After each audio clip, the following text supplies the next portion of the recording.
How does one man in a loincloth take down the mightiest empire in human history without firing a single shot? Winston Churchill called him a half-naked fakir, but the world calls him a Mahatma, a great soul. This is the unbelievable story of Mohandas Gandhi. Gandhi wasn't born a saint.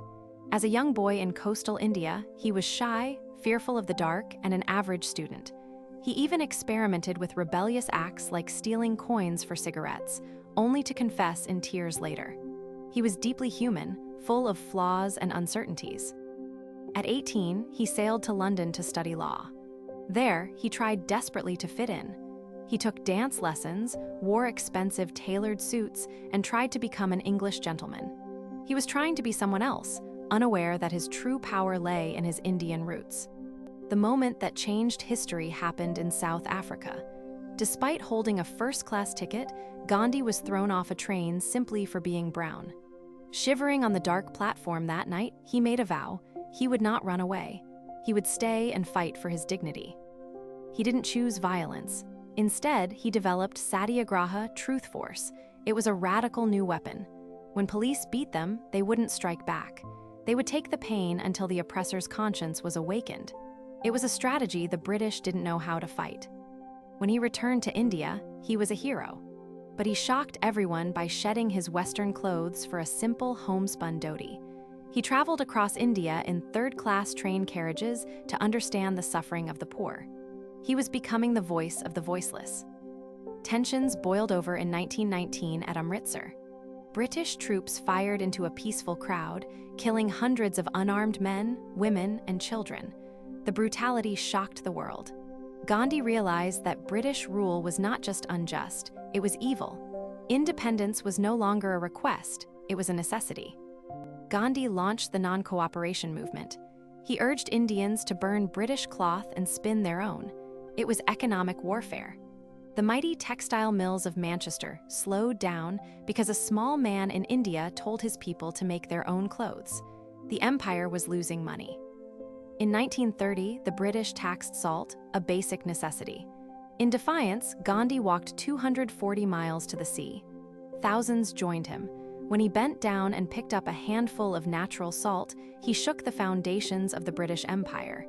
It was a simple act, but it was revolutionary. The British responded with mass arrests. 60,000 Indians filled the jails, but you cannot imprison an idea. The more they arrested, the more the world watched and sympathized with the peaceful protesters. Gandhi turned the prison into a temple of freedom. Gandhi used his own body as a battlefield. A strict vegetarian, he often survived on fruit, goat's milk, and water. He used fasting as a political weapon. When violence broke out between religious groups, he would stop eating until the fighting stopped. He literally starved for peace. Independence finally came in 1947, but it brought heartbreak. The country was divided into India and Pakistan. Religious riots exploded. While the nation celebrated freedom, Gandhi did not. He was in Calcutta, fasting and praying, trying to stop the bloodshed between Hindus and Muslims. 5 months after independence, Gandhi was walking to a prayer meeting. A man stepped out from the crowd and bowed. Then, he fired 3 shots into Gandhi's chest. The man who spent his life preaching nonviolence died by a violent act with the name of God on his lips. His funeral procession was 5 miles long. Millions wept in the streets. Albert Einstein wrote, "Generations to come will scarce believe that such a one as this ever in flesh and blood walked upon this earth." The light had gone out of their lives. But his spirit didn't die. Years later, Martin Luther King Jr. and Nelson Mandela would pick up Gandhi's torch of nonviolent resistance. The civil rights movement in America and the fight against apartheid in South Africa were fueled by the lessons taught by the simple Indian lawyer. He taught us that strength does not come from physical capacity, but from an indomitable will. He showed that an eye for an eye only makes the whole world blind. His life was his message. Live simply so that others may simply live. In a world still torn by war and hatred, Gandhi's message is more urgent than ever. He proved that truth is harder than a diamond and softer than a blossom. He showed that one person, armed with conviction, can change the course of history. He was not a god, He was a man who tried to be better every single day. He struggled, he failed, and he kept going.